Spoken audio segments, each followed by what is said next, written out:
అందరికీ శుభోదయం. రైతులందరికీ నమస్కారం అండి. మీరు చూస్తున్నారు అర్జున్ వ్లాగ్స్ అనే యూట్యూబ్ ఛానల్. మన ఛానల్లోకి ఎవరైనా కొత్తగా వచ్చింటే సబ్స్క్రైబ్ చేయండి, లైక్ చేయండి, షేర్ చేయండి. ఇక ఈరోజు వచ్చేపాటికి పప్పు శనగల ధరల గురించి వీడియో అనమాట. చాలామంది గత వారం నుంచి వీడియో చేయలేదన్నమాట.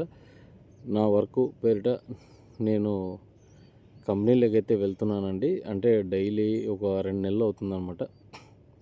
ఇప్పుడు ఈ సంవత్సరం మిర్చి వేయలేదు, అందుకే వెళ్ళడం జరిగిందనమాట. ఇప్పుడు ఊరికనే ఉండేదానికంటే ఏదో ఒకటి పనికి వెళ్తే బాగుంటుందని అనుకున్నాను అనమాట. చాలామంది నేను మిర్చి సాగు చేస్తున్నా కదా అనుకున్నారు. మిర్చి అయితే సాగు చేయలేదండి ఈ సంవత్సరం అయితే.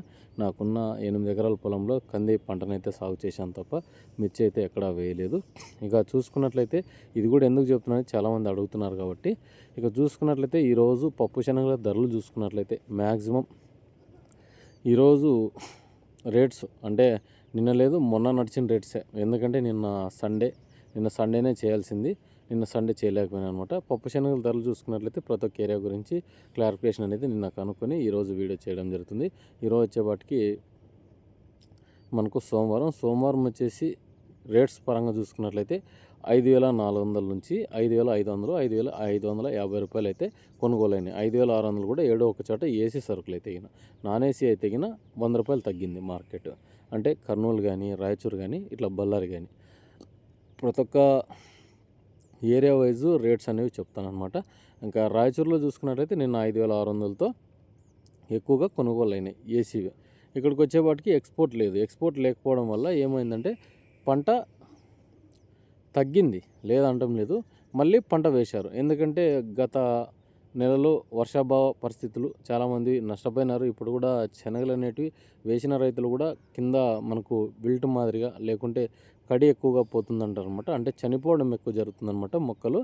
దీనికి మనం మెట్లాక్సిల్ అనేది డ్రించింగ్ అన్నా చేసుకోవాలి, లేదంటే మనకు గ్రోమర్లో మనసాయిల్ అని వస్తుందన్నమాట. అది కానీ మనం చేసుకోవాల్సిందే. అది చేసుకున్నట్లయితే కాస్త దీన్ని నిలవరిస్తుందన్నమాట, కింద ఫంగస్ డిసీజ్ అనేది ఉంటుందన్నమాట. ఇక ఇది పక్క పెడితే రేట్స్ పరంగా చూసుకున్నట్లయితే తెలంగాణలో 5,450 రూపాయలు, 5,500తో కొనుగోలు అయితే స్టార్ట్ అయినాయి. అలాగే గుంటూరు మనం ఈ ఏరియాలో కూడా చాలామంది 5,450 రూపాయలతో నిన్న రైతులు కూడా అమ్ముకున్నారు. 5,500, 5,600 ఇట్లా 100 అటు ఇటు అమ్ముకున్నారు అనమాట. ఎందుకంటే మనకు కొన్ని ఏరియాలలో కొన్ని గ్రాఫ్లు ఉంటాయి అనమాట. వ్యాపారస్తులు కొంతమంది పెడతారు, కొంతమంది పెట్టరు అనమాట. ఇది వ్యాపారస్తుల రేట్స్. ఎందుకంటే మనకు మార్కెట్లో ఎప్పుడు ధరలు స్థిరంగా ఉంటాయనేది చెప్తాను చూడండి. మనకు మార్కెట్లోకి సరుకులు అవైలబిలిటీ ఉండాలన్నమాట. అంటే మనకు డైలీ ఒక 1000 బస్తాలు, 2000 బస్తాలు ఇట్లా అమ్మకాలు జరుగుతున్నట్లయితే సీజన్ అన్ సీజన్ ఉంటుంది. ఇప్పుడు అన్ సీజన్లో వ్యాపారస్తుల రేట్సే మనకు కన్సిడర్ చేసుకోవాల్సింది. ఎందుకంటే మనం డైరెక్ట్ ఎక్స్పోర్ట్ చేయలేం కదా, అంటే పోయి అక్కడ అమ్ముకోలేం. మనం డైరెక్టు ఎక్కడైతే మార్కెట్ రేట్లు ఉంటాయో అక్కడ వెళ్ళి అమ్ముకోలేము అనమాట. మనకు లోకల్ ఏరియాలో కర్నూలు కానీ 5,500తో కొంటున్నారు వ్యాపారస్తులు. వాళ్ళు అమ్ముకునేది 5,600, 100 రూపాయలు పెట్టుకొని మార్జిన్లో అమ్ముకున్నారు. పైన హయ్యర్ వచ్చినా కూడా 5,700కి మించి పోవడం లేదు. ఎందుకంటే మార్కెట్ రేట్స్ డైలీ అప్డేట్ ఉంటుంది. ఎందుకంటే మనకు 1-2 గంటలు సోమవారం స్టార్ట్ అయింది అనుకోండి, 10 గంటల నుంచి మనకి బులెటిన్ అనేది వస్తుందన్నమాట. ఈ బులెటిన్ మనం చూసుకున్నట్లయితే శనివారం వరకు ఉంటుంది, ఆదివారం ఉండదు గ్రాఫ్. లేకుంటే ప్రభుత్వాలు హాలిడే ప్రకటించినాయి అనుకో కేంద్రం నుంచి, అంటే మేబీ రాష్ట్రాల్లో నుంచి మనకు ఏమైనా వచ్చినా కూడా పెద్దగా సంబంధం ఉండకపోవచ్చు. ఇది ఎందుకంటే పైనుంచి చాలామంది వ్యాపారస్తులు కొంటుంటారు, అమ్ముతుంటారు అనమాట. ఢిల్లీ కానీ మనకు పెద్దగా మార్కెటింగ్ చేయటం లేదు. ఎందుకంటే ప్రజెంట్ వ్యాపారస్తులు చిల్లి పైన ఫోకస్ చేసి చాలామంది డబుల్ గేమ్ ఆడతారు అనమాట. అంటే వ్యాపారస్తులు కూడా ప్రతి ఒక్క బిజినెస్ స్టార్ట్ చేసింటారు. మిర్చి చేస్తారు, అయిన తర్వాత పప్పు శనగలు చేస్తారు, కొరియాండర్ అంటే ధనియాలు కూడా వ్యాపారాలు చేస్తారు. ధనియాలు కూడా ఇప్పుడు చాలా కల్మరుగా అయిపోయినాయి. రేట్స్ పరంగా చూసుకున్నా కూడా 3,500-4,000 మించి ఎక్కడ కనిపించడం లేదు మా ఏరియాలో. పైన అయితే ఎక్స్పోర్ట్స్ కూడా ఎక్కడ కనిపించడం లేదు. ఇప్పుడు కందికి కూడా చాలా మటుకు పంట వచ్చే దశ ఉంది, అయినా రేట్స్ అయితే పెరగటం లేదు. ఇప్పుడు కూడా పంట కూడా ఎంత సాగైందంటే ఈ పప్పు శనగ కర్నూలు ఏరియా బెల్ట్ బాగానే ఉంది. తెలంగాణలో కూడా అక్కడే వేశారు, అంటే ఫుల్గా అయితే ఎక్కడ వేయలేరన్నమాట. మీ ఏరియాలో కూడా ఎక్కడ వేశారు అనేది కూడా కామెంట్ చేయండి. ఇక్కడ వచ్చేపాటికి ఆంధ్రప్రదేశ్లో ఎక్కువగా పప్పు శనగ అయితే సాగు చేస్తున్నారు. ఇప్పుడు కంది కొంచెం గ్రాఫ్ని అయితే తగ్గించింది. అంటే పప్పుశనగ వేసే గ్రాఫ్‌నయితే తగ్గిచ్చిందనమాట పంట సాగు గూడా. ఇప్పుడు పంట ఎంతొస్తదనేది కూడా చూసుకోవాల. ఎందుకంటే ఇప్పుడు చలి ఎక్కువ పడుతుంది. ఇప్పుడు విత్తుకున్నోళ్ళు కొంచెం అరకొర తేమలో విత్తుకుండొచ్చు. ఎందుకంటే ఓ ఏరియాలో పడిన వాన ఇంకో ఏరియాలో లేకపోవచ్చు. అయినా ఈ సంవత్సరం అయితే పుష్కలంగా అయితే వానలొచ్చినాయి. విత్తుకున్నారు. విత్తుకున్న తర్వాత చనిపోవడం అయితే మోపైందనమాట. ఇంగా ఇది ఎంత కల్ట్ ఉందనేది చూడాలన్నమాట. మిర్చి అయితే మామూలు చాలా తగ్గిచ్చేసినారు. తగ్గిచ్చి మళ్ళీ ఇప్పుడు ఏమైతుంది శనగ చనిపోతుంటే గిన మళ్ళీ మిర్చి రేట్స్ పెట్టడం రావడం వల్ల ఈ పప్పు శనగ తీసేసి మళ్ళీ మిర్చి నాటుకునే రైతులు కూడా ఉన్నారన్నమాట. ఇక ఓవరాల్ రేట్స్ పరంగా చూసుకున్నా కూడా బళ్ళారి నిన్న 5,500తో ఏసీతో వ్యాపారాలయినాయి. ఇంకో ఏరియాలో చూసుకున్నట్లయితే అంటే కర్ణాటకలోని హుబ్లీ ఏరియా అయితే గిన 5,500తో కొంటున్నారు. మార్కెట్‌లో అయితే 5,300 ఏసీల దగ్గర అయితే ఈ రేట్స్ అనమాట. ఏసీలు నాన్ ఏసీలో అయితే గిన నాన్ ఏసీ అయితే గిన మనకు 5,400 కొంటారు. ఏసీ వచ్చేసి 5,500 అంటే రూ. 100 తగ్గింది బాగా చూసుకోండి. ఇప్పుడు కూడా లోకల్ మార్కెట్‌లో ఏమవుతుందంటే అంత గజిబిజి ఉందనమాట.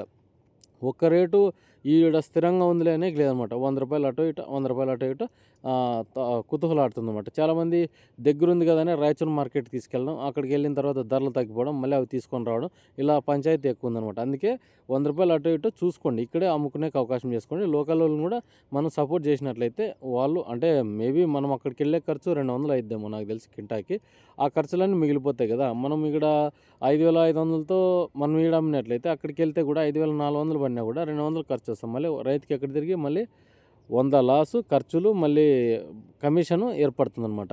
అదిగాక మనకు అక్కడికెళ్ళిన తర్వాత డబ్బులు క్యాష్ అండ్ క్యారీలో ఇస్తున్నారు. అదేమవుతుందంటే రైతులకి ఎక్కడన్నా పెట్టుకునేకి కూడా లేకుంటే కొంతమందికి మేబీ చెప్పాలంటే అసలుకి అకౌంట్‌లోకే డబ్బులు వేయరు. అప్పుడు అంత డబ్బును మనం జేబులో పెట్టుకొనొచ్చే చాలా ఇబ్బందికి గురవుతారనమాట. అది మెయిన్ అనమాట. దొంగతనాలు జరిగే ఛాన్సెస్ కూడా ఉంటాయి ఇట్లా ఏరియాలలో. అందుకే ఎప్పుడూ అకౌంట్ బుక్‌కి అకౌంట్‌కేసేది అట్లుంటే ఎప్పుడన్నా గానీ 2 రోజులు వ్యవధి గానిలే తీసుకొని మనకు పోయే ప్రయాణాలు కూడా బావుంటాయనమాట. ఇది చాలా గుర్తించాల్సిన విషయం. ఇప్పుడు కందులు కూడా ఈ నెల ఆఖరు నుంచి కటింగ్స్ అయితే పడతాయనమాట. అప్పుడేమైతుంది పప్పు శనగ ధరలు కూడా మనకు ఇంగా రేపు నెల అంటే డిసెంబర్ ఆఖరు నుంచి మనకు కల్టివేషన్ హార్వెస్టింగ్ అనేది అయితుందనమాట. ఇది కందొచ్చేసి రేపు నెల నుంచే మా ఏరియాలో కటింగ్స్ పడతాయి. ఇప్పుడు కూడా 6,500, 6,600 ఉంది. ప్రైస్ చూస్తే 8,000 చూపిస్తున్నారు. అయినా కూడా ఇక్కడ ఏమీ లేదనమాట. ఈ శనగలు కూడా 7,000కి వచ్చింటే చాలామంది అమ్ముకునేకి చాలా కుతూహల పడుతున్నారు. అయినా 5,600కి మించి ఎక్కడా పోవటం లేదు. రూ. 50 అటు ఇటు అంతకు మించి ఎక్కడ గ్రాఫ్ అనేది లేదు. గుజరాత్, మధ్యప్రదేశ్ కూడా నిన్న 5,400తోనే నడిచింది. ఎందుకంటే మేబీ ఇక్కడున్న స్టాక్స్ వల్లనో లేకుంటే అక్కడ ఎక్స్‌పోర్ట్ లేక వల్లనో అసలుకి గజిబిజి ఉందనమాట. అందుకే రేట్స్ అనేవి మనకు పెరిగితే ఒక 300, 400 పెరుగుతుంది. లేకుంటే తగ్గితే 300, 400 తగ్గుతుంది. మనం చూసుకోవచ్చు పోయిన నెలలో కూడా 6,000తో అమ్మిన సిచ్యువేషన్స్ కూడా ఉన్నాయి రైతులు అమ్మిన సరుకులు. ఇప్పుడేమైందంటే చాలా గ్రాఫ్ తగ్గింది. ఎందుకంటే పప్పు శనగ తక్కువ సాగు చేసినారు. అయినా కూడా పైన ఎక్స్‌పోర్ట్స్ లేదు. ఇది ఎక్స్‌పోర్ట్స్ వాళ్ళు గమనించి రైతులకు ఏదో ఒకటి చేసినట్లయితే ఈ పప్పు శనగలు కూడా చాలామంది అమ్ముకునే అవకాశం కూడా ఉంటుందన్నమాట. ఇది కూడా నా అభిప్రాయమే. చాలామంది రైతులైతే అడుగుతున్నారు. మనము ఏమీ చేయలేని పరిస్థితిలో కూర్చున్నట్లయితే అంటే జ్ఞానవంతుడు మనం మౌనంగా కూర్చున్నట్లయితే అజ్ఞానవంతుడే ఏయలేదనమాట. ఇదనమాట ప్రస్తుతం ఉన్న పరిస్థితుల్లో. రైతుల్లో కూడా చలనం రాళ్ళ మార్కెట్‌లోకి వెళ్ళిన తర్వాత ఇప్పుడు ఏపీఎంసీ మార్కెట్ యార్డ్స్ కర్ణాటకలో ఎలా ఉన్నాయో మనకు ఆంధ్రాలో కూడా అట్లా ఏపీఎంసీ మనకు ఆంధ్రప్రదేశ్‌కి సంబంధించిన మార్కెట్ యార్డ్‌లు తయారు చేసి మనకు డైలీ మార్కెట్స్ అవలంబించినట్లయితే మనం కర్ణాటక మీదనే ఆధారపడి బతుకుతున్నాం. చూసుకోండి చిల్లీ గానీ, ఏదైనా గానీ ఆంధ్రాలో ఒక్క మార్కెట్ అంటూ సరింగా నడిచేదంటే కర్నూలు, రాయచూరు. అది కూడా ఇక్కడ అనంతపూర్ ఏరియాలో ఎక్కడ లేవు. గుంటకల్ ఏరియాలో కూడా లేవు ఎక్కడ. మనకు ఒక మార్కెట్ యార్డ్ తయారు చేసి వ్యాపారస్తులు వచ్చి కొనుగోలు చేసే అవకాశం చేయాల. ఆదోని ఉంది కానీ ఆదోని కూడా మనకు తారుమారు అవుతుంది. అస్సలకి పట్టించుకోవడమే లేదనమాట. అదే మనం చూసుకుంటే చెనిక్కాయలు కూడా ఎత్తుకొని పోవాలంటే ఆదోని, లేకుంటే బళ్ళారి, లేకుంటే కర్ణాటక ఏదో ఒకటి రాయచూరు ఇట్లానే పోవాల్సిందే కానీ మన ఆంధ్రాలో ఎక్కడ రైతుకు సంబంధించిన ఒక్క మార్కెట్ కూడా లేదనమాట. ఇట్లా ఒక గ్రౌండ్ మాదిరిగా ఉండి దాంట్లో మనము మార్కెట్ యార్డ్‌లు ఎక్కడ చూసినా ఉన్నాయి. ఇప్పుడు లేదంటే ప్రతి ఒక్క ఏరియాలో, ప్రతి ఒక్క మండలం, ప్రతి ఒక్క తాలూకాలో ఉంది. ఇప్పుడు రైతుల్లో చలనం వచ్చి మనం ఒక ప్రభుత్వం ఏర్పాటైన తర్వాత వాళ్ళని అడిగి మనము ఒక మార్కెటింగ్ మనం చేసుకున్నట్లయితే ఇంపోర్టు, ఎక్స్‌పోర్టు 2 చేయగలిగే శక్తి ఉన్నట్లయితే మనకు రైతుకు కూడా మద్దతు ధర అలాగే ఖర్చులు చాలా మిగులుతాయన్నమాట. ఇప్పుడు అక్కడి నుంచి తీసుకెళ్ళాలంటే బ్యాగుకు మళ్ళీ 100, 200 బొలోరోలకో లేకుంటే ఏదో ఒకటి మనకు ఇటువంచున్న వాహనాలకి వెచ్చించాల్సిన పరిస్థితి. అయిన తర్వాత కమిషన్లు, అయిన తర్వాత డబ్బులు తడిసి మోపుడవుతున్నాయి. అదే లోకల్ మార్కెట్ ఉన్నట్లయితే మంచిగా ఉంటుందన్నమాట. లోకల్ ఎక్స్‌పోర్ట్ ఉండాలన్నమాట. ఇక్కడ నుంచి అక్కడికి చేరవేసే వ్యాపారస్తులు గానిలే, లేకుంటే ఇక్కడ మార్కెట్ ఉన్నట్లయితే రైతులకు చాలా ఉపయోగకరాలు ఉంటాయన్నమాట.